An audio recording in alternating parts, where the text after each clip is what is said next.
महर बशीर दी हलवापुरी लाहौर का एक मन्निया तन्निया नाश्ता है।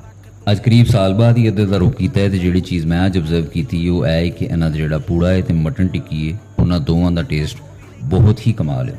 पूड़ी ते हलवे की गेम उन्नी उच्ची नहीं, लेकिन गोल्डन ब्राउन खूबसूरत पूड़ा जिन्ना वेखण च सोहना है उन्ना ही खाने च मज़ेदार है। और एरे अंदर जिहड़े खोए का टैक्सचर आंदा है और फील ही कुछ अलग है।